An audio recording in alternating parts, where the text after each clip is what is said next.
What is up, Watch fam? Happy Friday, and welcome to this week's episode of Liquor Run.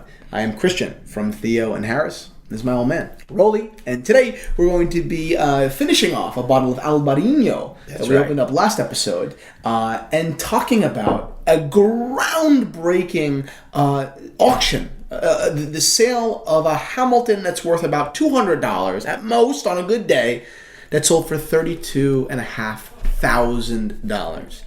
Let's do it. Let's do it.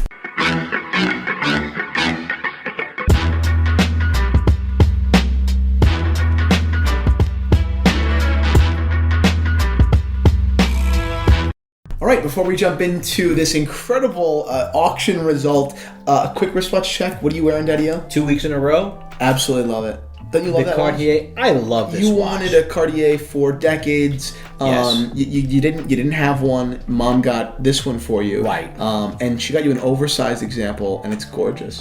It's gorgeous. What I'm going to do to this watch next is it will have, I'd like an exotic black strap. Nice. That's what I want. Done. Well, we're going to call our friends over at Jean Rousseau and make that happen. I'm wearing a vintage Omega date day. Stocking stuffer. Yeah, I'm wearing a vintage Omega that's available in the Theo and Harris Watch Shop. I'm wearing it beside an Antico cuff, also available in the Watch Shop. I get high off of my own supply. And I have a couple of my watches here. My Rolex Datejust, reference 1601, the watch that started this whole company. This is it. This is special. This is a very special watch. I'll never forget coming down, and you should borrow it. I mean, take it anytime. Coming down to the basement, and my mom told me, listen, I want you to get the watch, but you have to ask your father. And if he says yes, we'll get it. And if he says no, we'll still get it. But you got to go ask him, you know. So I went downstairs. I was like, hey, Dad, you been thinking of it? You think about that Rolex that he's like, listen, I mean, I don't know. It's a Rolex. It's a lot of money. What do you want me to say? And I was like, well, it's really nice, and it's rare, and if it sells, I'll probably not find one again. And he's like, yeah, okay, like, all right, I mean, listen, how much is it? Whatever the freak amount of money.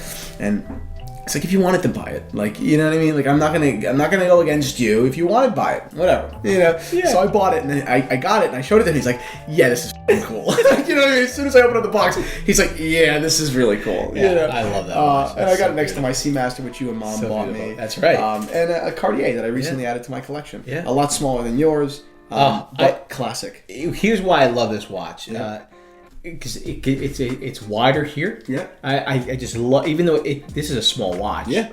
But I gotta tell you, with a tuxedo or even on an evening going out to see Steve Tyrell. Exactly. At the Carlisle. Yeah. This is the watch. That's the watch. I love it. So, moving away from the watches that we are so lucky to have in front of us, there was an incredible auction result 2 weeks ago.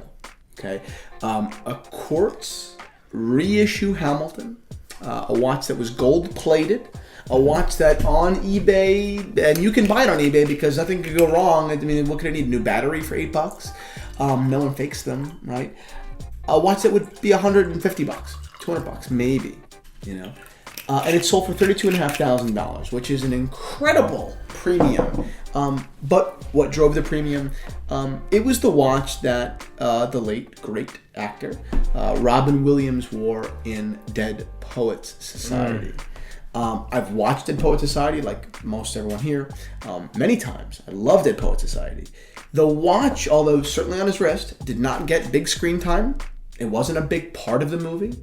It wasn't focused by the camera. Right. At no point did the director focus on this Hamilton, but it graced the wrist of Mr. Robin Williams in that movie, and that's the kind of premium that it delivered. So it makes us talk about one, Robin Williams, and I'd like to just remember him for a second, and two, talk about the value of provenance now.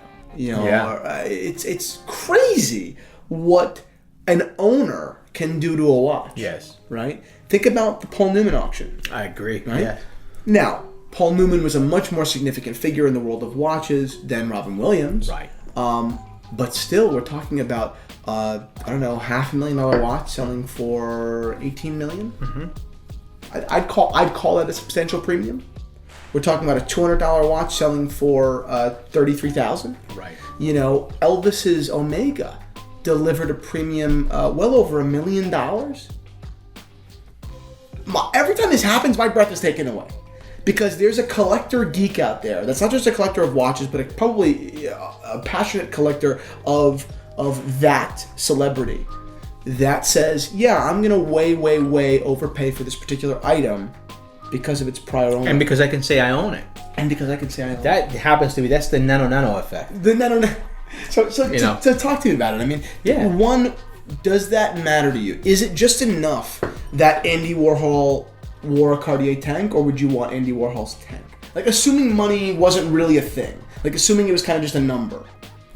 Like it is for many people. Yeah, no, I listen, if you've got money to burn, or I'm so passionate, crazy collector, and I want to claim I've got this, and then I want Andy Warhol's Cartier. It's just without question. That's funny. Just the same way, I would love to have I would love to take the photo, the picture we have down in our dining room and put Guernica. I like to have Picasso's Guernica there. Right. I mean that you don't want a reproduction. No, I want that. I want that painting in our dining room. $1 billion later. Exactly, but I can see why. There's a certain sentimentality, but there's also a huge market by the real upper crust.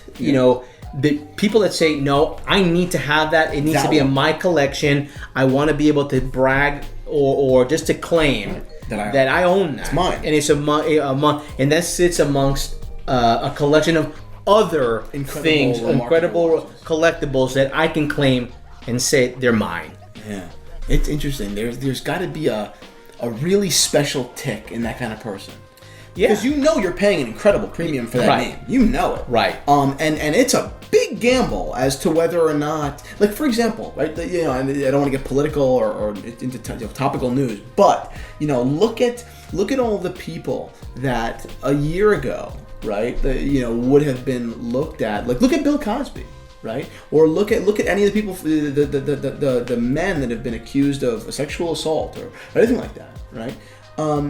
They were revered 2 years ago. Yes. And maybe wrongfully so, but they were revered, and we had no information of anything else. That's right. So if you went out and you bought, Bill Cosby's watch, right, and you paid a $2 million premium because of Cliff Huxtable, right?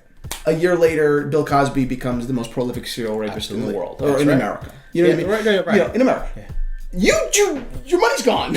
You know what I mean? Like, it's over. It's gone. It's over. Right. You lost everything. Right.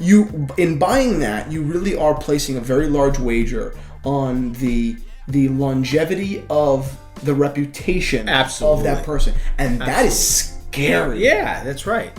That is, especially today. Yeah, that's a very scary thing. As an investor in watches, I'm put off by it. By a living person, a dead person, hopefully, a deceased person, hopefully, all the laundry's been aired and we now know. Not necessarily. Yeah. I mean, no. I mean, how many people that have died? We still look into them, and there are still things that I mean, think about it. Yeah. Perspectives change. And you could still uproot a lot of someone's reputation, and maybe rightfully so. Yeah. I'm not saying that it's wrong, but Jesus Christ, you are putting tremendous amount of money in betting on the reputation of someone you don't even know. Sure, and that's what you don't even know. It's all you're betting on. Thomas Jefferson's, I don't know, was it 1787? You can correct me if I'm wrong, right? Because I'm just throwing numbers out. Red burgundy, right? And his signatures. Oh, right. He was a massive aficionado of French, French wine, Bordeaux or Burgundy. Yeah. Are those bottles any good? Probably not. It's all Provenance. But yet, it's Provenance. Yeah. That's it. So you're buying the fact that you're buying. It's not even vinegar. Rancid bottle. But I can say I own Thomas Jefferson's bottle of Burgundy. It's funny. It's funny. It leaves me kind of to just captain, my captain. Yes. Right. Captain, my captain. Sit down, Mr. Anderson. It's the truth. I mean, it really was a great movie, and I can definitely see how it hits people. I mean, Robin Williams was such an amazing talent. But going back to that, I mean, Yeah, go back to Robin Williams. Go back to Robin Williams. I can look. It's crazy, right? To spend $33,000 on a watch. I can also understand, and he was never known, right, as a watch collector. He was a watch collector, but no one knew. Well, no one knew, right? They only found out after liquidating his collection. But he definitely touched a lot of people. I mean, he was a brilliant comic. Yeah. I grew up with the guy through Mork and Mindy and things like that, and you know all the stuff, all the Aladdin, right? I mean, this guy was brilliant. Oh yeah, brilliant. So he definitely left a very deep, stamp on the world, imprint on the world, and he touched a lot of lives. You can say, and I guess you put investment aside because that the money just becomes numbers after a while, and you have so much money. I guess you're right. Putting myself in that state of mind, which is difficult, you can kind of see just someone like, listen, I want to watch. I want to watch. I know it's not worth that much, but it doesn't matter. And think about it. Put it in perspective, right? Put it in perspective. You overspent by $32,000 on a watch. So let's say the watch is worth $500. You overspent by $32,000. You go and buy a Porsche 911. You lose $32,000 in a week. No, that's true. You know what I mean? So really, you didn't lose anything more. Like worst case scenario, you lost the same thing you would lose on an ML. You know what I mean? Yeah. On any car that this person who's ready to drop $32,000 on a watch is ready to buy. Like these people, you're used to taking those kinds of losses. It's a matter of changing their perspective, and I can see how Robin Williams, someone whose laughter, whose comedy, whose passion, that was so infectious, how that could influence someone to buy such an item. I mean, it's hard not to look back at his career and Good Will Hunting. Something occurred to me. I fell into a deep, peaceful sleep and haven't thought about you since. You know what occurred to me? No. You're just a kid. And so many, Mrs. Doubtfire when I was a kid, Daniel? Yeah? Why in God's name are you dressed like a woman?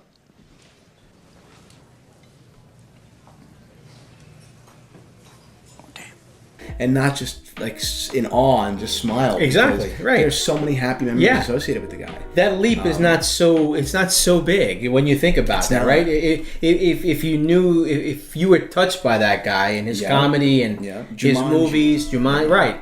Then making that splurge, if you have the means, is not crazy. Look, there's people that buy very expensive, Baba Booey lithographs, right?